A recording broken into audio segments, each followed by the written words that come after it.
¿Qué tal, Domingo? ¿Qué tal, Richard? ¿Tú crees que esta semana estaremos menos empanados que la semana pasada? Pues no lo sé, porque esta semana menos que la pasada. Hombre, porque estamos muy empanados, tanta harina, tanto Tanta. cereal. No, pero yo creo que salió bien el programa. ¿Tú Me gusta crees? mucho la expresión empanado.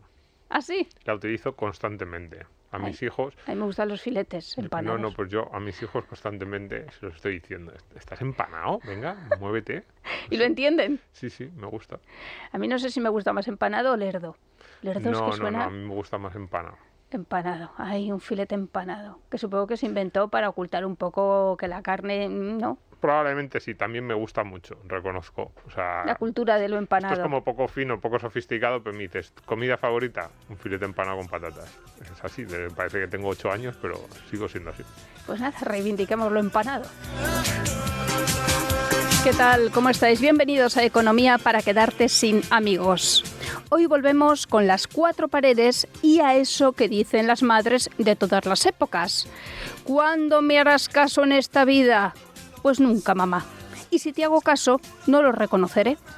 En un año de la nueva ley de vivienda hay 50.000 pisos menos en alquiler, ha caído un 15% y son un 10% más caros. Precios al máximo, oferta en mínimos. Se ha dinamitado el mercado, dicen algunos titulares. Limitaciones de precio y de libertad, de interacción social, limitaciones de desarrollo.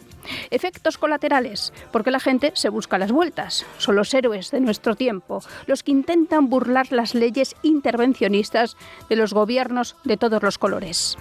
Efectos colaterales. Aumenta el alquiler de habitaciones. Maravilla, como en la Unión Soviética, que los elementos comunes de las casas no eran los portales, sino los pasillos de las propias casas. Otro efecto tan buscado en la política de nuestros días, un aumento de la polarización entre inquilinos y propietarios. Pero no le digas nada a esta izquierda, porque su intención era buena, el bien común. Y luego pasa lo que pasa porque tú y yo somos lerdos y no somos capaces de sacar adelante el socialismo. Escuchaba el otro día al ministro Álvarez que se reúne con sus homólogos para arreglar los problemas del mundo. Casi me salgo de la carretera, del susto. ¿Qué tal, Domingo? ¿Qué tal, Richard? Es un sacrilegio hablar sobre la canción de Jeff Buckley, sobre la versión de Jeff Buckley, del Aleluya de Leonard Cohen. Yo pensaba que Leonard Cohen habría hecho la versión de o no lo tenía claro, porque como me parecía como más famosa la de Leonard Cohen, pero me dices que no. Que Esta es la hiper famosa. Leonard Cohen reconoció en vida de Jeff Buckley que esta era la versión de Hallelujah. De hecho, cuando sacó el disco Leonard Cohen, el que incluía esta canción, pasó absolutamente desapercibida. Pero Jeff Buckley, que murió con 30 años, un 29 de mayo, pues estamos grabando un 28 de mayo, pues mañana se cumple el aniversario de la muerte de Jeff Buckley, una muerte accidental. Él era bipolar y estaba esperando al grupo para grabar en Memphis y esa tarde pues decidió irse con pues otro de la banda, o yo no sé si era el manager, pues a hacer tiempo mientras llegaba el resto de la banda a grabar su segundo disco, porque solamente tiene un disco. Y se fueron a dar una vuelta y a él se le ocurrió meterse en un río, bañarse y desapareció en el río. Luego le hicieron la autopsia y ni dio señales ni de droga ni de alcohol. Es una muerte quizá accidental, con 30 años, y nos ha dejado pues un legado de un solo disco y luego el segundo disco, unas canciones que están muy peladas, porque es verdad que no las pudo grabar, absolutamente impresionante. Bueno, Bob Dylan, Paul McCartney, Thom Yorke, el de Radiohead. O sea, Led Zeppelin, todos se rindieron a los pies de Jeff Buckley. Pues nada, yo muy triste en el aniversario de este señor. ¿No? Hundido en el sentimiento. Sí, no sé qué decirte, pues que está bien la canción, también me gusta la de Leonard Cohen, pues nada, me lo anoto como es un maestro de las versiones cover, que luego se ha puesto muy de moda. Sí, eso es verdad. En acústico y con voces, y es que la calidad vocal e interpretativa de Jeff Buckley ha sido, es insuperable. Sí, suena un poco a programa de la tele y eso, cuando te ponen así imágenes como nostálgicas te ponen estas canciones. Estarás pensando en el programa de Bertín Osborne. No, en general. Cuando metes esas fotos ahí de recurso. En general. En general. Bueno, pues con Jeff Buckley hoy, que no sé por qué nunca había visitado Economía para quedarte sin amigos. Eso es cosa tuya, a mí no me metas en tus temas. Bueno, el primer disco y único, Grace, cumple también este mes de agosto de 2024 30 años. Algo habrá que hacer también en Libertad Digital. Vale, eso también te lo dejo a ti. Y hoy hablamos de un tema que es irresoluble. Irresoluble y por eso mismo polemiquísimo, y por eso mismo teníamos que traerlo aquí. Vamos a hablar de la vivienda. Probablemente la cuestión, yo he puesto aquí entre interrogantes, ¿es el principal problema económico de la España de 2024? Quizás si salimos a la calle, sobre todo en las grandes ciudades, haya mucha gente que te va a decir que sí, ¿no? Ahora que parece que, por ejemplo, la tasa de paro, mercado laboral, pues está algo mejor, podría haber mucha gente que te dijera sí, la vivienda, el acceso a la vivienda, los precios del alquiler, la posibilidad de que los jóvenes puedan adquirir una vivienda o emanciparse, también temas relacionados tipo la ocupación, inseguridad. Que ha crecido la ocupación. Las leyes de vivienda del gobierno que han generado mucha inseguridad jurídica, pues probablemente es el tema del que en los últimos 2 años, junto con la inflación, más se ha hablado, así que vamos a hablar, y no vamos a hablar nosotros, que sabemos lo justito de esto, sino que hemos traído a un experto que realmente sabe muchísimo de esto y que nos va a echar una mano. Pues venga, preséntale. Pues Sergio Nassarre, que tiene un currículum tan largo, voy a tener que condensarlo, pero bueno, yo creo que los que sigan un poquito los medios en España lo conocerán, porque es de los expertos que escriben temas de vivienda de los más activos. Es catedrático de Derecho Civil en la Universidad Rovira y Virgili, doctor europeo en Derecho y máster en Economía Inmobiliaria por la Universidad de Cambridge, autor de al menos un par de libros, Los años de la crisis de la vivienda y la gran apuesta, pero yo creo que ha colaborado, editado bastantes más, y es, lo que digo, bastante habitual en medios. A quien le quiera buscar, a mí los artículos en Hay Derecho me gustan bastante, así que por ahí, digo, porque ahí pueden encontrar unos cuantos en los que, bueno, pues se ve reflejado todo lo que piensa o todo lo que nos va a ir contando hoy, pues con un poquito más de detalle. Así que muchísimas gracias por venir, Bienvenido, Sergio. Bienvenido. Gracias. Problema irresoluble, lo de la vivienda. Bueno, Llevamos hablando de vivienda. Sí, es muy, muy complicado realmente. Es decir, yo no conozco a ningún experto internacional que en foros internacionales, en congresos, pues realmente levante el brazo y diga, bueno, pues parar el congreso porque yo os voy a explicar cómo lo he resuelto en mi ciudad, en mi barrio o en mi nación, ¿no? Esto no, a mí no me ha pasado nunca. Llevamos bastantes años en la cátedra de vivienda estudiando este fenómeno y es realmente complejo. Pero con más intervención política, no. No, eso es una de las líneas que quizás están más claras, sin ninguna novedad, porque ha pasado en muchísimos bienes a lo largo de la historia y por lo tanto eso no aporta ninguna novedad, pero en la vivienda tampoco la mayor intervención pública forzosa, es decir, la idea de que te obliguen a que los contratos de alquiler duren más tiempo, que te controlen la renta, que te digan a quién puedes vender y a quién no, a quién puedes alquilar y a quién no, cuándo puedes alquilar, etcétera, etcétera, o que mantengas tu piso vacío, ¿no? Ese tipo de intervenciones no han funcionado y eso sí que existen diversos papers académicos, economicistas, digamos, explicando, poniendo números, y efectivamente esto pues lleva a resultados contrarios, ¿no? Hay varios artículos en la prensa pues haciendo balance de este primer año de ley de vivienda en el que dicen que ha sido desastroso. Sí, realmente no existen, por ejemplo, pues datos públicos, es decir, si realmente hubiese funcionado enseguida, pues nuestros gobernantes hubiesen dicho, bueno, pues presumido. Claro, es decir, aquí tienen ustedes hemos hecho una ley que en su momento podía estar más o menos discutida. Yo, por ejemplo, estuve en el Congreso de los Diputados antes de que se aprobase la ley, les expliqué a los diputados que la estaban haciendo que había unos errores estructurales importantes, pero bueno, pues no lo consideraron importante y no los recogieron, y bueno, podían decir, bueno, pues en aquel momento había mucha discusión, pero bueno, un año después pues hemos conseguido pues mejorar el acceso a la vivienda, se reduzca la renta, hay más viviendas en el mercado.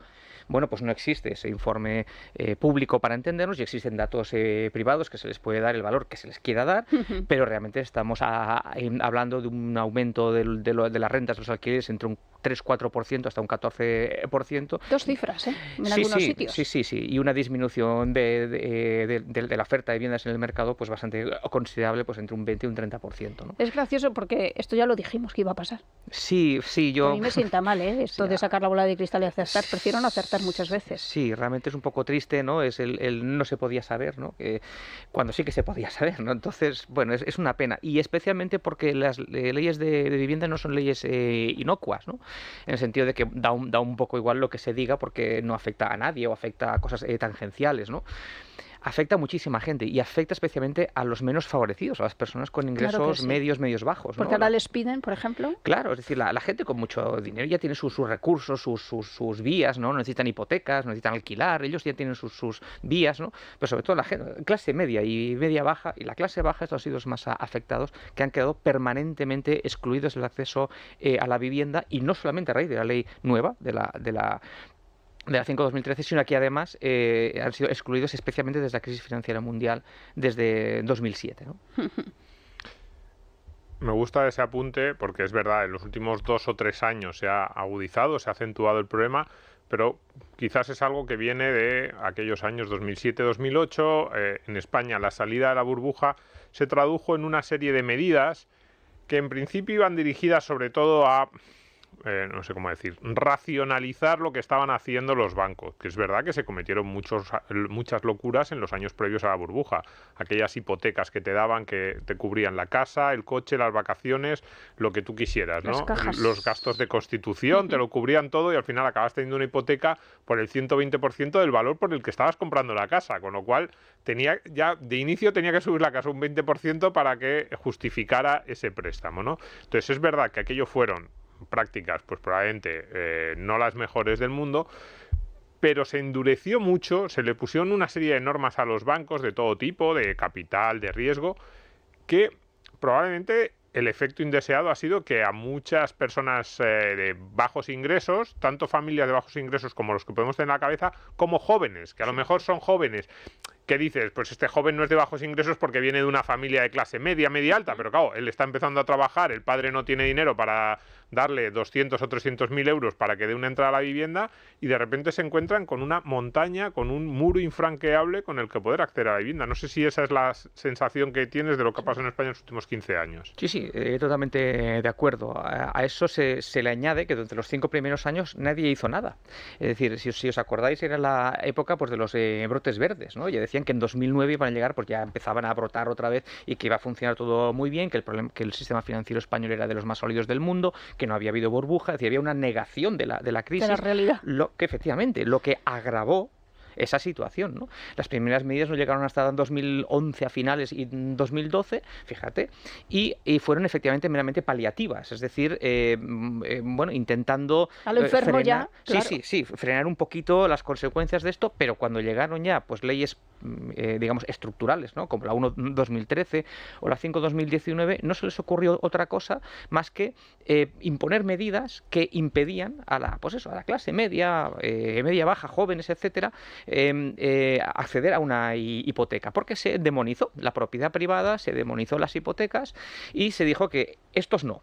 Claro, eso vino desde Bruselas, aquí fue muy bien recogido, y son las famosas reglas macroprudenciales que están en vigor, y que lo que hizo fue, o sea, el efecto indeseado fue que todas estas familias acabaron en el mercado de alquiler, sin ninguna sorpresa, que a partir de 2016 empezó una burbuja enorme del alquiler en la que todavía estamos, ¿no?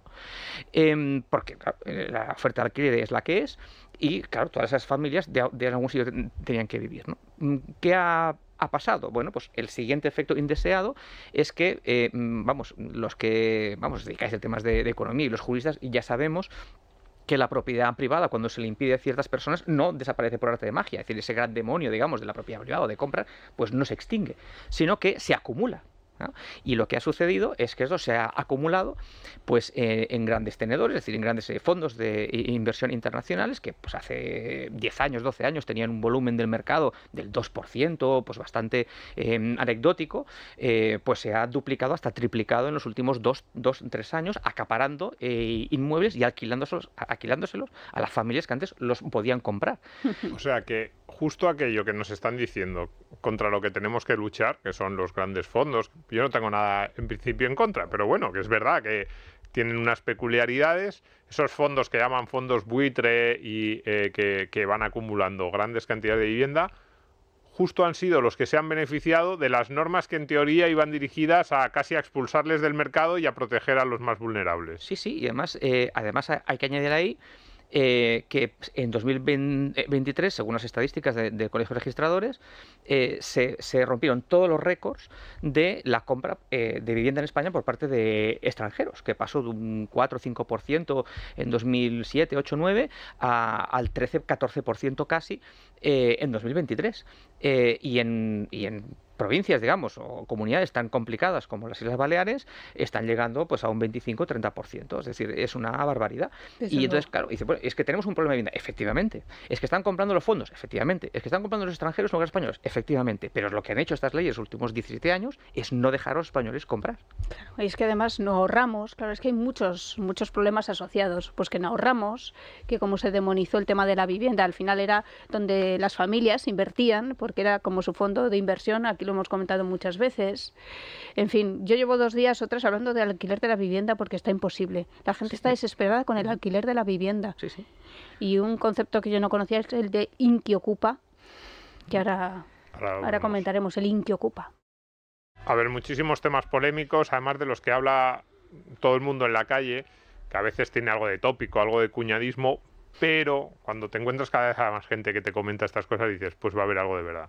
Por ejemplo, compra de extranjeros. Yo cada vez más amigos te cuentan, o que los que viven en el centro de Madrid, que en sus comunidades cada vez hay más vecinos extranjeros. Se habla mucho, por ejemplo, en Madrid, sudamericanos ricos que están tomando el barrio de Salamanca y que están haciendo subir los precios, porque no solo suben los precios de esas calles del barrio Salamanca que les gustan, sino claro, luego hay una especie de efecto expulsión, pues los que querían ahí pues se van a los barrios de al lado, los que estaban en los barrios de al lado a los de un poquito más al lado y los otros acaban fuera de la M30. ¿Está ocurriendo esto? ¿Este porcentaje de extranjeros realmente, cuando decimos que ha crecido tanto el número de compras o el porcentaje de compras por parte de extranjeros, es en toda España, en las grandes ciudades, en la costa? Efectivamente, se concentra en ciudades clave, sobre todo costa, mediterránea y Madrid. Y efectivamente ese proceso que la doctrina ya le ha puesto nombre, que es la gentrificación, que es la expulsión progresiva, digamos, de las familias tradicionales de los barrios, de los centros de las ciudades hacia los extrarradios, pues también se está produciendo, ¿no? Es una gentrificación soft, ¿no? Porque, bueno, no se oye mucho, lo que decías bien, ¿no? Hay casos anecdóticos, etcétera, pero no, es un proceso que está sucediendo. Lo que me sorprende más es que, pues eso, desde el gobierno intenten resolver esto, pues quitando la Golden Visa, que fue anunciado hace 2 o 3 meses o una cosa así, cuando realmente el número de transacciones que se han hecho que tienen que ver con las Golden Visa desde que entraron en vigor de 2013 hasta 2023, estos 10 años, fueron un 0,25% de las transacciones. Es que nos movemos a golpe de titular. Sí, eso realmente es quizás lo menos preocupante, es decir, porque dices, bueno, ¿qué franja está afectando eso? Pues efectivamente está afectando a la franja pues de las viviendas de más de 500.000 euros, es otra franja, y además el 0,25 del total de las operaciones, ¿no? ¿Dónde está el problema de verdad? Bueno, pues lo que decíamos, es decir, que a los españoles no se les ha dejado comprar y otros compran. ¿Quiénes? Pues los que necesitan hipotecas, los que no tienen que copiar requisitos, los que tienen que copiar requisitos, etcétera, etcétera, que son los mismos de siempre. Les voy a dar, os voy a dar un ejemplo para que veáis a dónde podemos llegar, porque uno puede decir, bueno, estamos mal, estamos bien, estamos regular. Bueno, vamos a poner un ejemplo de lo que podemos llegar a ser, ¿no?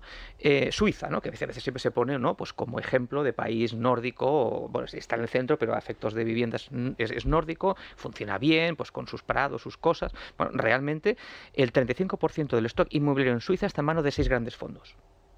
El 35% del stock inmobiliario de vivienda en Suiza está en manos de 6 grandes fondos. Dice, bueno, pero esto es real, ¿esto en qué se concreta? Pues, bueno, un ejemplo, se concreta, y según las estadísticas de Eurostat, en que solamente el 4% de los suizos son propietarios de sus casas sin hipoteca.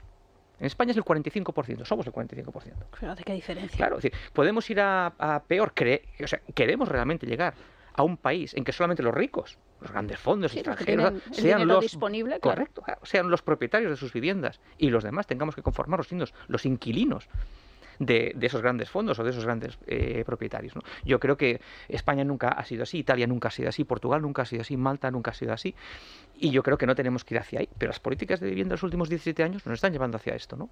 Entonces ahí tenemos otro tema, que es el tema del sobreendeudamiento familiar. Si miramos y dices, bueno, si España nunca ha sido así, pero los países nórdicos han ido más a por el alquiler y les va mejor. No es cierto. O sea, Eurostat demuestra que en las ciudades nórdicas las familias están más sobreendeudadas a causa de la vivienda que las del sur de Europa, excluyendo siempre Grecia, que es un caos un poco en todo, pero todos los demás estamos bastante mejor que todos los países nórdicos. De hecho, España está en el top 3, digamos, junto con Irlanda quizás y Italia, entre los países que menos sobreendeudamiento familiar hay en las ciudades a causa de la vivienda. Nos comentaba Sergio sobre los desahucios, que sabéis que aquí fue protagonista de los titulares un día tras otro. España parecía que era el país de los desahucios. Bueno, porque era el único país que recopilaba datos. Es decir, nosotros fuimos co-coordinadores del único estudio que hay de la Comisión Europea de los 28 países sobre desahucios y sinhogarismo, y cuando íbamos a aproximarnos a los expertos nacionales de cada uno de los países sobre los datos que tenían, que habían recopilado, decían que no habían recopilado datos, o que eran parciales, o que no se entendían bien, o no distinguían entre ejecuciones hipotecarias y arrendamientos. España era el único, cuando empezamos el estudio, que fue en 2013, 2014, que había recopilado datos. Claro, cuando veían esos datos en el norte, decían, pero esto es un desastre. Bueno, que les preguntamos, ¿y vosotros? ¿Y vosotros qué? Pues eso, pues no tenían datos. Cuando pudimos rascar un poco más y les forzamos un poco a encontrar datos, pues descubrimos, por ejemplo, que el país que desahucia más rápido de Europa es Dinamarca, en 36 días. Y mira que la izquierda le pone de ejemplo a ese país para pues todo. No se puede poner ejemplo prácticamente de nada. Pues en 36 es el país, por ejemplo, de Europa que más gente vive sola. Nosotros nos vamos acercando, pero aún estamos lejos. O sea, quiero decir, en 36 días no tienes tiempo, es un tema de derechos humanos, tienes tiempo para buscar un abogado, intentar pagar, buscar una financiación. Con es muy difícil. Efectivamente, con niños, encontrar una alternativa habitacional, efectivamente, sí. ¿No? Y en datos de sinhogarismo pasa un poco igual. Los últimos datos que existen sobre los países que mejor están trabajando el tema de la gente sin hogar, España es el segundo mejor de Europa, después de Finlandia, ¿no? Entonces, bueno, eso es muy difícil comparar esos datos, pero los únicos que hay, te dicen, bueno, ¿cuántas personas han pasado por un centro diciendo realmente que no tienen casa? Es decir, que no tienen esta noche dónde dormir. Bueno, pues España está en el segundo mejor de Europa. Fíjate. Sí, eso tiene mucho que ver con lo que decíamos antes del porcentaje de hipotecas, porque decía Sergio, el 45% de los españoles es propietario de su vivienda sin hipoteca. Luego hay otros 30 puntos más o menos, que es gente que también es propietaria de su vivienda, pero que todavía no ha pagado la hipoteca. Sobre esa situación actual y esa deriva, es verdad que ha cambiado mucho en los últimos 15 años. Yo creo que aquella idea española típica de hay que comprarse un piso de forma un poco obsesiva, que era muy de nuestras abuelas, probablemente esa obsesión no era buena, pero yo cada vez le veo más cosas buenas a la propiedad, a ese país de pequeños propietarios que iba ahorrando en ladrillo. Pues entonces, sí, porque la vida da muchas vueltas. Sí, tú también te estás volviendo cada vez más abuela, Richard. Sí, esas frases, me estás contagiando. Yo que soy hippie. Entonces, hemos dicho el alquiler disparado. ¿Cómo están los precios? ¿Cómo ha sido la evolución de la compraventa? ¿Se ha secado tanto el mercado? Porque las noticias sobre la compraventa lo que nos dicen es también están subiendo los precios, pero además que no se construye, que no hay oferta de nueva vivienda en las grandes ciudades españolas, que es otro elemento que ayuda a que se disparen los precios del alquiler. Sí, realmente la oferta está estancada, empezando quizás por la que genera más necesidad, que es la vivienda social. Cuando nos dicen, bueno, le preguntas a unos, le preguntas a otros, desde el sindicato inquilinos, plataforma afectadas por hipoteca, pero al otro lado también, los grandes promotoras, etcétera, les preguntan, bueno, ¿cuál es la solución de vivienda? Bueno, hay que hacer más vivienda social. Bueno, pues desde 2011 casi no se hace nada. O sea, nada significa números anecdóticos de vivienda social aquí y allá, terminando promociones que quedaron de la crisis y poca cosa más. Me acuerdo cuando te convocaban a los medios de comunicación, a los polideportivos, para hacer el sorteo de la vivienda social. Efectivamente. Es que España... es que esto era muy importante, porque España entre 1959 y 2011 construyó 6,8 millones de viviendas públicas en propiedad. Y si lo multiplicamos por el número de personas que vivían en esos pisos en aquel momento, pues por 3, por 4, entre hijos, etcétera, incluso más que podrían ser, pues 24 millones de españoles, o sea, la mitad de nuestra población, ha vivido en una casa en propiedad. Cuando decía de Domingo el tema de las abuelas, es un poco eso, pero hemos tenido una casa en propiedad con el dinero de todos, ¿no? Claro, cuando ya cambió toda esa política y el dinero que hay para vivienda pública es hecho en alquiler, lo que no hacen es leer a la literatura internacional cuando te dice, cuidado, porque la vivienda social de alquiler solamente existe es cuando la economía va muy bien, es esencialmente cíclica. Es decir, solamente cuando la economía funciona muy bien y el Estado recauda muchos impuestos, puede permitirse pues construir vivienda nueva pública, gestionar vivienda de alquiler que tendrían que pagarte pues alquileres de 600 o 800 euros por 25 euros. Y dice, bueno, no tengo ningún problema porque tengo una economía que funciona, recaudo muchos impuestos y funciona bien. Cuando esto para, que en España es desde 2007 y estamos igual, pues todo para. Y efectivamente, 3 o 4 años más tarde, paró todo y no se hizo nada más. Esto en relación a la vivienda social, que no puede ser nunca una solución, especialmente en época de crisis. Por lo tanto, yo siempre pues, tenemos discusiones. Claro, y sobre todo porque habría que definir qué es vivienda social. Porque, bueno, claro, al final yo pago la mía más la de mi prima, que tiene los mismos ingresos que yo, pero le ha tocado en mi pueblo una vivienda. No, pues nada, felicidades para tu pariente, pero quiero decir, la idea, efectivamente, el artículo 3 de la nueva ley de vivienda intenta definir lo que es vivienda social y es una definición incorrecta. Yo ya lo dije también, pero no me hicieron mucho caso. En la cátedra hemos dirigido una tesis doctoral de 550 páginas explicando qué es una vivienda social, cuáles son los estándares europeos que se exigen para vivienda social, y no es nada de todo eso. Claro. Entonces, bueno, cuando dicen que hay poca, es que no es comparable con ningún país europeo la definición que tenemos aquí de vivienda social. Por lo tanto, pues no sabemos cuánta es más, os voy a decir. Es decir, nosotros sabemos que nadie sabe cuánta vivienda social hay en España. Ni cómo es, ni dónde está, ni quién la gestiona, ni cómo se gestiona. Lo que sí que sabemos es que mucha gestión está mal hecha y los que en su momento entraron, efectivamente, a una vivienda social, porque en aquel momento tenían una serie de requisitos o unos sorteos, y tenían una serie de cosas, estos requisitos no se han vuelto a vigilar, pues al cabo, yo qué sé, de 2 años, 5 años. Claro, ahí ha habido de todo. Y ahí lleva gente viviendo de alquiler pagando 25 euros igual 30 o 40 años. Claro. Y eso no lo ha revisado nadie. Cuando dicen es que hay poca, bueno, lo que hay poco es poca circulación. Es decir, la vivienda pública de alquiler, por definición, tiene que ser rotatoria. Es decir, a medida que ya vayas saliendo de la situación de esa situación, extrema, pues efectivamente das paso a las siguientes listas de espera que se cuentan por miles. Por lo tanto, claro, ahí tenemos un problema serio de toda esta gestión de la vivienda social. Sí, hay mucha mezcla entre la vivienda pública y la vivienda social. Lo que está claro es que cuando lo necesitas no está. No hay, eso es. Porque conoces a un montón de familias que lo han necesitado. Correcto, y se han quedado en la calle, absolutamente. Sí, fíjate que ha dicho Sergio algo importante, algo que yo mismo, algunas veces hemos demonizado la vivienda pública en alquiler, pues a mí cada vez también me molestan menos esos esquemas. Por cierto, muy tacherista también, lo de una casa a un precio quizás por debajo del mercado, o que el Estado asume el riesgo de la promoción. Y eso que fue muy común en España en los 80, los 90, incluso las cooperativas, pues ha ido desapareciendo en los últimos 15 años, y era una forma de acceso a la vivienda que desde los años 60 fue muy común en España, permitió crear ese país de propietarios que te da mucha estabilidad y te da muchas cosas buenas, y lo estamos perdiendo. Bueno, habría mucho que debatir sobre eso. Jeff Buckley. Eso es. Estábamos hablando fuera de micrófono sobre los problemas, las ventajas de esa vivienda social de la que estábamos hablando. Que otro mito que cae, ese es el que estabas comentando, Sergio, que todos los políticos prometen que va a haber vivienda social, pero en España no se está haciendo, y la que se hace en alquiler con muchos problemas. ¿Cuáles son esos problemas que tiene la vivienda social en España?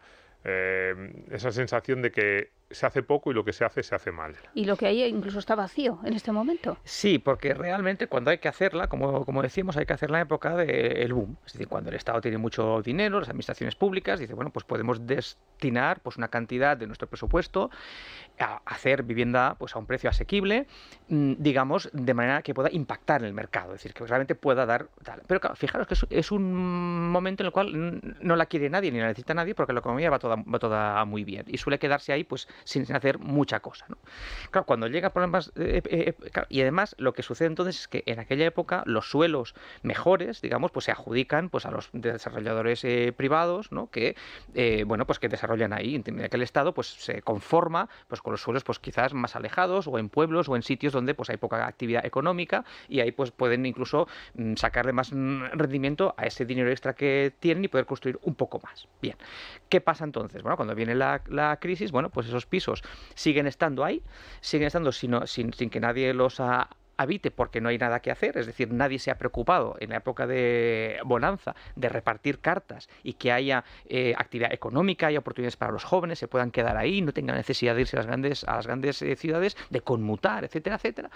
Y por lo tanto llega la época de crisis y aquellos pisos pues tampoco van a vivir ahí porque están muy alejados de todos los centros para tener algún tipo laboral, y lo que suele pasar es que se suelen ocupar con ocupas, o sea, con K, ¿no? Y por lo tanto la administración pública en muchos sitios ha tenido muy serios problemas de ocupación de pisos que llevan vacíos pues desde el 2005. Es alucinante eso, ¿eh? Porque además es una degradación de los barrios. Claro, sí, el problema de la ocupación, que muchas veces se dice, no son tantos los ocupas. Bueno, luego uno ve las cifras y son bastantes más de las que... Y sobre todo que hay negocio antiocupación, por tanto... Y que cada piso ocupa afecta a 25, 50 o 100 más. Porque claro, no es el ocupa, es en un edificio con un piso ocupado, las casas se pierden valor todas ellas, el barrio, el edificio, la comunidad se degrada, simplemente porque haya uno, ya no digo si hay dos, si hay tres. Mejor dices, no, bueno, es un edificio de 20 plantas, con 4 pisos por planta, 80, ¿qué más da que haya 2 ocupados? ¿Cómo que qué más da? Todos los vecinos, los 80, sufren, aunque digas solo hay uno, que en porcentaje es relativamente bajo. Entonces, es un problema bastante importante que en España, además, genera mucho miedo, que era otro de los temas que yo quería hablar contigo. La ley de vivienda que aprobada hace un año. Uno de los problemas de la ley de vivienda es que se dice que ha generado mucho miedo entre los propietarios, mucho miedo para poner la casa en alquiler por todo.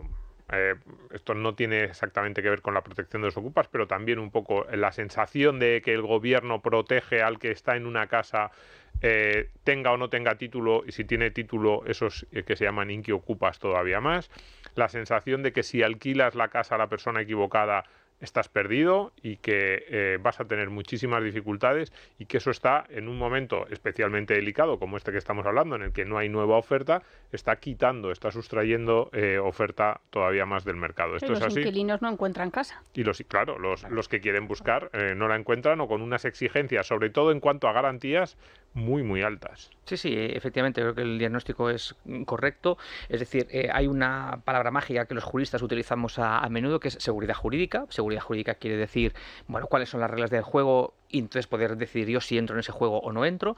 Claro, efectivamente, la ley de vivienda en este sentido es un game changer, ¿no? Ha cambiado las reglas del juego sobrevenidamente, y lo que ha sucedido ahí es que el Estado ha renunciado a cumplir con el mandato constitucional que tiene del artículo 47, que es promover toda serie de medidas para que la gente pueda acceder a la vivienda. Y lo que ha hecho es trasladar ese mandato constitucional, que es a él, a las administraciones públicas, para que promuevan las políticas, las leyes, etcétera, para que esto funcione mejor, al propietario privado. Es decir, el Estado lleva 17 años diciendo, usted no compre, porque fíjese la crisis financiera mundial a donde nos ha llevado, no puede, usted no puede comprar, va a ser alquiler, pero es muy caro. Bueno, pues vaya usted a compartir en una vivienda como en Cataluña, por ejemplo, lo tenemos por ahí desde 2020, una vivienda de 24 metros cuadrados, con 4 o 5 familias Bueno, más. ¿eso es verdad que han subido el alquiler de habitaciones? Sí, que habitaciones ha subido exageradamente, estamos en medias de 550 euros por habitación, Barcelona, 525 Madrid, sí. Es alucinante, ¿eh? Entonces dices, bueno, pues tampoco me gusta ir a compartir un piso con 5 familias más, con sus perrijos y tal, yo no quiero estar ahí. Vale, muy bien. Pues entonces, ¿qué hacemos? Bueno, pues vamos a intervenir los alquileres privados, vamos a forzar la duración de los alquileres, vamos a controlar rentas. Tampoco funciona. Cataluña, y hay un estudio del primer mes de control de renta en Cataluña, tampoco ha funcionado. Allí ha ido peor incluso el aumento de las rentas, ha bajado enormemente la oferta, la gente lo ha desviado al alquiler temporada, etcétera. Un lío. Bueno, ¿qué nos queda? Pues lo que dice la ley de vivienda, como he renunciado a todo, os he ofrecido un montón de cosas y no os gusta nada, pues entonces la única solución que os doy es que entréis en casa de otro. Hombre, no voy a decirlo así, sino lo que voy a hacer es ponerlo tan difícil al propietario poderte echar, que te puedas quedar ahí, pues no los 6-7 meses que había de media para los desalojos, digamos, de los ocupas, sino pues que los jueces ya nos han dicho pues que están señalando desalojos de ocupas a 2 años vista, ¿no?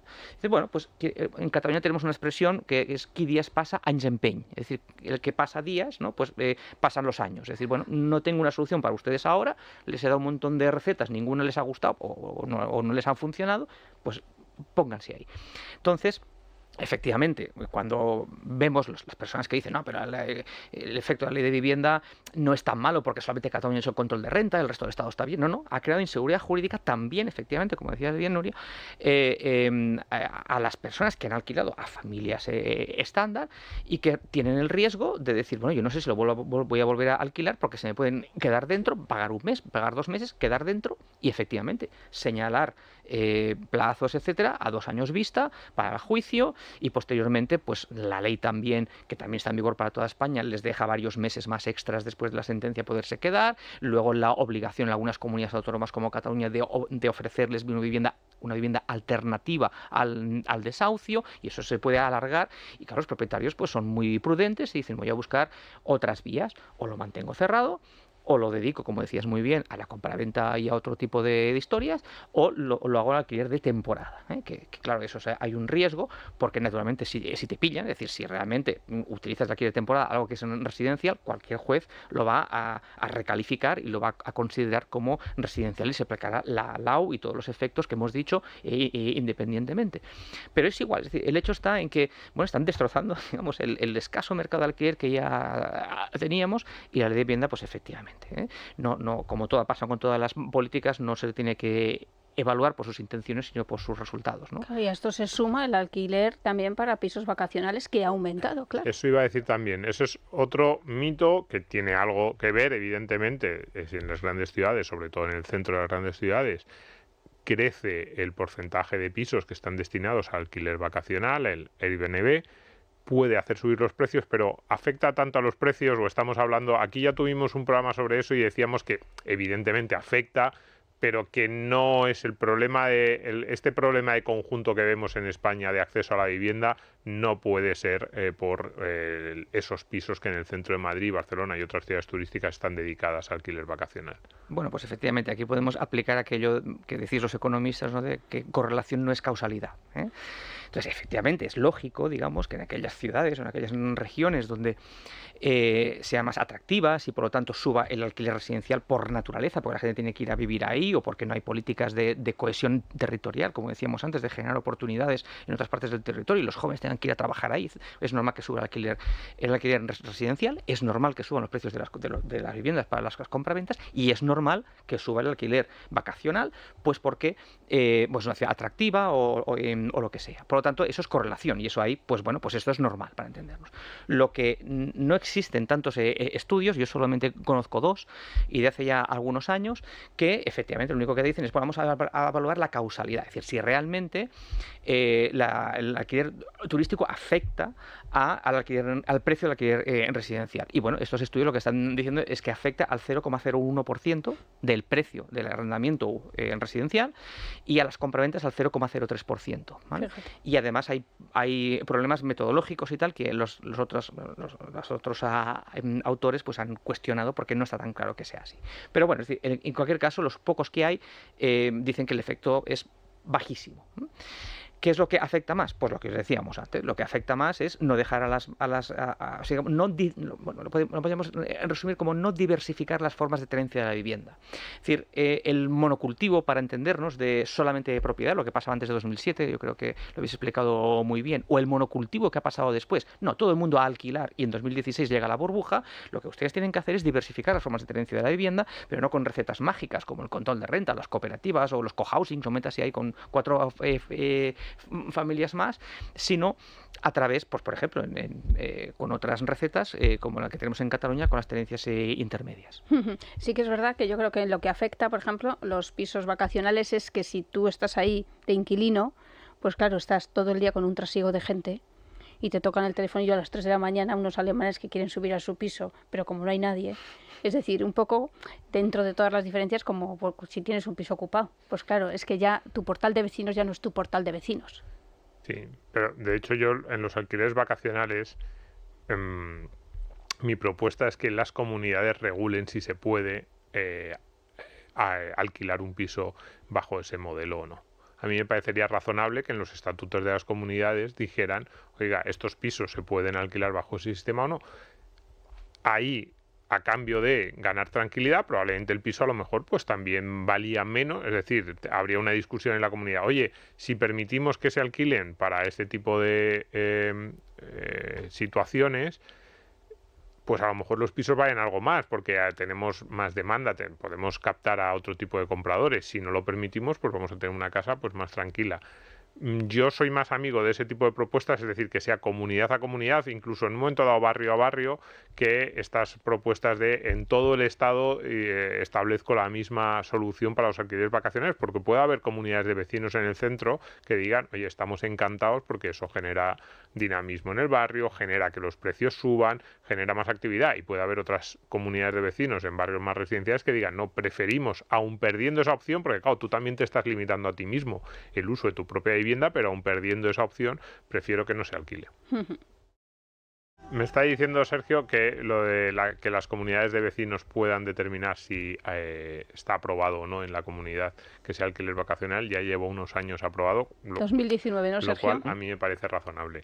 Pero yo quería hablar de una de las últimas cosas que decías monocultivo de la vivienda en propiedad, luego monocultivo del alquiler. Y que las dos alternativas no te gustan mucho o están bien, tanto vivir en propiedad como vivir en alquiler, pero que uno de los problemas que tiene España es que no se permiten soluciones intermedias. ¿Cuáles son esas soluciones intermedias que crees que favorecerían el mercado, dinamizarían el mercado y permitirían que más jóvenes accedieran a la vivienda? Porque hay dos problemas de los que vamos a hablar. El primero es de acceso a la vivienda y luego el segundo es de construcción, de por qué no se están haciendo obra nueva en España, que eso nos llama mucho la atención. Primero, acceso a la vivienda. ¿Qué alternativas puede haber? Bueno, pues en Cataluña desde 2015 ya tenemos regulado en el Código Civil de Cataluña la posibilidad de que dos partes, el vendedor y el comprador, por ejemplo, puedan vender solamente una parte de la vivienda. A esto se le llama propiedad compartida y el comprador es propietario a todos los efectos. Puede venderla, puede darla en herencia, la puede pintar si quiere, lo que necesite. Es un propietario a todos los efectos, a pesar de haber comprado solamente un 1% de la vivienda, un 18, un 32 o el 84 o lo que hayan pactado de manera sostenible, es decir, que el comprador dice, mira, yo solamente puedo llegar a comprar un 25 y además puedo pedir un préstamo por un 10% más, te compro un 35. Una vez ya, repagado todo esto y pueda ahorrar, tengo un derecho de opción legal, además, para ir subiendo por el porcentaje que se haya pactado hasta el 100% y poder acabar siendo propietario del todo. Por lo tanto, eso es una solución que en los Países Bajos, en Inglaterra, efectivamente, comentábamos antes, en los años 80, ya es posible y está funcionando muy bien como una especie de buffer, como de acordeón, precisamente para estas familias que decíamos antes, que no pueden ir al mercado privado a comprar, pero que tampoco les gusta alquilar o vivir ahí en cohousing y tal, sino que les gustaría ser propietarios, pero que se sobreendeudarían, ¿no? ¿Y al propietario solo le pagas ese porcentaje o luego al mes le pagas un alquiler? Muy bien visto. ¿El propietario es privado o es público? Cualquiera. Correcto. Eso es derecho civil, es para todos. Y efectivamente, a esa pregunta, además, puedes pactar que la parte que no has comprado aún le pagas una especie de renta, que no es LAU, no es alquiler, una especie de contraprestación, por el hecho de que tú te estés comportando como un propietario de todos los efectos, vas a las reuniones de vecinos, etcétera, pero no tienes el total. Las partes pueden pactar, además, que esa parte que pagas por el trozo que aún no tienes, sirva para comprar el siguiente trocito hasta el 100%. Y esto es una propiedad compartida y funciona pues muy bien. Lo que pasa que, bueno, no se incentiva por otros motivos, que no sé si tenemos tiempo, pero ¿Quién no lo incentiva? ¿La Generalitat en Cataluña en este caso? ¿Los ayuntamientos? Efectivamente. Pues eso. Pero entonces, pero se aprobaron ellos mismos la ley. Quiero decir, en 2015 el gobierno regional catalán era similar, bueno, estaba en otros, a lo mejor estaba más en la realidad y no en lo que está ahora. Efectivamente. Ya sabéis que 2 años después de 2015 pasó lo que pasó y empezó a pasar lo que pasó y bueno, este tema no dejó de ser importante y pasaron otros temas, ¿no? Entonces, bueno, yo creo también que hay un tema de la necesidad que tienen muchos alcaldes o alcaldesas de controlar a su población. Es decir, pues lo que pasa en Viena pasa esto, ¿eh? En Viena, que se pone a veces de ejemplo como gran ciudad que sí que lo tiene resuelto, efectivamente el 65% de la población de Viena vive de alquiler social. Han tardado 100 años en hacerlo, pero es que en 100 años no ha cambiado el partido que ha mandado en Viena. Claro. Excepto 4 años de fascismo y tal, el resto es el mismo partido, porque es el casero de más de la mitad de los ciudadanos. Claro, ¿quién vota contra su casero? Entonces tenemos un déficit, bueno, ¿eh? Claro, tenemos un déficit democrático muy importante. Es decir, tú en el momento en que intentas dar, o soluciones como esta de la propiedad compartida, de libertad para las personas, bueno, pues hay gente, como bien apuntabas, pues que no les gusta mucho eso y prefieren decir, no, hemos dado más subsidios o tenemos más gente, ¿no? Entonces es un tema complicado. Y luego hay otra vía que también aprobamos en Cataluña en 2015, que está en el Código Civil catalán, que es la propiedad temporal. La propiedad temporal te permite ser propietario de tu vivienda a todos los efectos durante los años que tú pactes, a partir de 10 años hasta 99 años, 20 años, 30 años. Ponías bien de ejemplo el ejemplo de tu hermana, creo que era, ¿verdad? Bueno, que ha tenido que venir a Madrid por unas cuestiones laborales, etcétera, pero que, bueno, en algún momento pues se plantea volver a su pueblo o a su barrio o a su tal. Bueno, pues no hay ningún problema en que en lugar de alquilar a esos precios terribles, etcétera, etcétera, bueno, pues puedas comprar con hipoteca, etcétera, durante 10 años, por ejemplo, 20 años, 30 años de tu vida laboral, el tiempo que tengas que estar o que piensas que tienes que estar aquí en Madrid. ¿Qué te vas antes? Lo vendes, ningún problema. Puedes vender la propiedad temporal, la puedes dar en herencia y cuando se extingue, llegan esos 20 o 30 años que se ha pactado, o bien has pactado un derecho de opción, de manera que puedes ir comprándolo hasta para siempre, o bien se extingue y vuelve a aquel que te la vendió, o su hijo, o quien tenga ahora el derecho. ¿En Londres hay algo similar? Sí. Sí. Lo que pasa es que Londres, que le llaman leasehold, es digamos, una rememoranza, digamos, una especie de institución muy arcaica, medieval, que han sabido actualizar. Y les funciona bien, aunque tiene problemas porque es un sistema de, podríamos llamar, feudal, que son de technicalidades jurídicas. Pero nosotros en Cataluña ya lo hemos hecho con propiedad privada. Nada de derechos reales, cargas, servidumbres, nada de todo eso, como sí que está en Londres. No, la verdad, a mí me parece bastante... los dos modelos me parecen bastante... Cataluña, ¿eh? Sí. Sí, pero luego nos incentiva, es verdad que son, pues mira, a lo mejor a través de esas cátedras de vivienda que hay en algunas universidades catalanas se han planteado buenas ideas en el Parlamento regional y luego efectivamente la política ha ido parecido que, bueno, dejándolas a un lado, arrinconándolas y no promocionándolas. A mí me parecen dos iniciativas bastante interesantes porque mezclan casi, o sea, debería poner de acuerdo a la izquierda y a la derecha. A la izquierda por esta idea de que pues no te endeudas, no te pones en manos del banco, soluciones para familias de pocos recursos, esa solución de poquito a poco que le gusta mucho a la izquierda, de ya no es necesario que te plantees comprar la vivienda para toda la vida, tienes alternativas, y a la derecha porque incentiva propiedad privada, estabilidad, tiene muchas cosas que están muy bien. Es que, si me permites, se aprobaron sin ningún voto en contra. Pues mira. Desde Podemos hasta el PP que estaba en aquel momento. Qué bueno.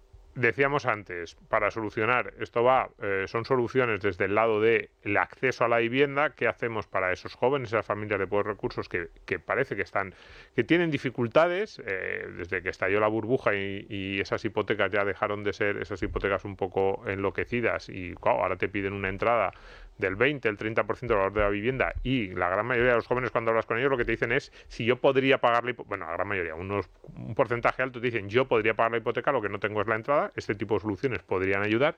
Y la segunda medida decíamos que era por el lado de la oferta. ¿Qué ocurre en España para que haya esta sensación de que desde hace 15 años no se construye un piso? En Madrid tenemos un poquito menos, porque tenemos que si Valdebebas, que si los desarrollos del sureste. Pero en los pueblos ahora mismo hay un tapón. Esa sensación de que nadie construye una vivienda en España. Claro, ¿Qué pasa? Bueno, ¿Por qué? Esto es una gran pregunta, ¿no? Hay zonas preparadas para urbanizar en los pueblos y no obtienen la licencia. Los planes urbanísticos, los ayuntamientos no quieren que abran nuevos pisos. ¿Qué está pasando? Bueno, pues es multifactorial, ¿eh? Hay motivos, podríamos decir, objetivos, ¿no? De limitaciones geográficas, de limitaciones de patrimonio histórico, medioambientales, una serie de cuestiones, pues bueno, que hay que respetar, porque bueno, pues todos queremos estar en un medio ambiente. Eso hay una serie de cosas que son objetivas, que eso siempre han estado ahí. Hay decisiones puramente políticas, es decir, hay una línea política muy marcada que dice que la solución no es construir más, sino la solución es solamente rehabilitar, es lo que se llama la ciudad construida, es decir, que hay que hacer. Nosotros desde la cátedra siempre hemos defendido que hay que hacer las dos cosas, la solución está en las dos cosas, hay que rehabilitar, pero ¿por qué no construir? Y luego hay un tema, podríamos llamar más bien burocrático o administrativo, que básicamente lo que sucede es que la reforma de los planeamientos urbanísticos bueno, pues tarda muchísimos años. Y los requisitos para poder construir a veces son enormes, y por lo tanto tenemos un problema pues de plazos y de marcha de todo este tema. Y luego hay un tema que es un poco extraoficial, pero ahora que comentabas, Nuria, el tema de los pueblos. que, bueno, pues no sé si en Madrid pasa un poco, en Barcelona pasa seguro, que es que, bueno, Barcelona queda vacía en fin de semana. Queda vacía, no hay nadie. O sea, tanto que les gusta, no tanto, yo soy de Tarragona. Bueno, entonces vienen pues a Tarragona o van sobre todo al Pirineo. Entonces lo que no les gusta mucho es que un pueblecito del Pirineo diga, pues tenemos aquí un grupo de jóvenes que quieren empezar un coworking, que quieren empezar a desarrollar un polígono para hacer no sé qué. Y dices, esto no, claro, porque aquí hay un pajarillo y no sé qué que hay que proteger y no puede ser. ¿Por qué? Bueno, pues porque los de Barcelona van de fin de semana allí y no quieren encontrarse con un Barcelona 2. Claro. Es lo que nosotros estamos ya llamando los pueblos pesebre, o los pueblos Belén. Quieren que, claro, hay mucha normativa de que todas las casas sean iguales por fuera, que haya chimeneas, etcétera, etcétera, ¿no? Entonces ellos quieren hacer su fin de semana, ¿no? Bueno, en parte hay mucho aspecto, digamos, de... Bueno, pues de no querer cambiar las cosas en ciertos sitios por intereses de los urbanitas. Y que el resto se busque la vida. Eso es así. A ver, yo lo estaba hablando antes a micrófono cerrado con Sergio, hoy no nos va a dar tiempo a profundizar, pero la vivienda... Que venga otra vez. Sí, no, porque la vivienda es el gran foco de rentismo del siglo XXI. Esa idea de alguien que tiene algo que es muy valioso, lo tiene en régimen de semimonopolio, no se puede expandir la oferta todo lo que el mercado, las fuerzas del mercado lo permitirían, y entonces, claro, yo me aprovecho de tener ese bien al que he accedido en el pasado, o por herencia, por las razones que sean. Y eso, por ejemplo, en el centro de las grandes ciudades, en los pueblos que visitamos, los urbanitas, en los sitios bonitos. Claro, cuando tú tienes algo en un sitio muy bonito dices que no se construya nada más porque yo tengo algo exclusivo que o bien me aprovecho porque lo uso yo a un precio más bajo, muchas ocasiones gratis y ya lo tienes, o bien se revaloriza mucho el precio de mi propiedad porque nadie más puede construir o se puede construir con muchas limitaciones. Eso yo creo que está mucho en los problemas de vivienda en general de Occidente, y es verdad, no queremos que Madrid, no queremos destrozar el barrio de los Austrias de Madrid con nuevos edificios, pero de no destrozar el barrio de los Austrias de Madrid con nuevos edificios a no construir ni un piso en Madrid dentro de la M30 porque se va a perder el alma de la ciudad, yo creo que podríamos encontrar un equilibrio. Pues Sergio Nassarre, ha sido espectacular. Bueno, gracias. Nuria. Muchísimas gracias. Te veremos pronto por aquí. Bueno, yo os escucho siempre, o sea que encantado. Tengo que decir que no hemos dejado de hablar. Cuando se apagaba la luz roja seguíamos hablando. Seguíamos hablando del tema, pues pero sí, no tenemos que venir otra vez a hablar de este rentismo del siglo XXI, que es la vivienda. Nos vamos. Los rentistas, de los que siempre metía uno en una obra, Jardiel Poncela, siempre había algún rentista. Sí, pues que yo soy rentista. En nuestras ciudades hay muchos, cuidado, algunos de ellos nosotros también, a lo mejor. Quiero decir, rentista? Pues yo soy propietario y mi pueblo es muy bonito y a lo mejor yo no quiero que se construya más en mi pueblo. Seguro. Claro, ya estoy y yo, muchos de los que nos están escuchando que tienen casas en propiedad en Madrid, en Barcelona, en Sevilla, en Valencia, en Bilbao, a lo mejor están diciendo, bueno, Domingo, no toques las narices. Pues claro que no se puede construir cualquier cosa, pues claro que hay que cuidar las ciudades, pues es que si no, ¿qué íbamos a construir? ¿Otra vez millones de pisos como en el desarrollismo de los años 60?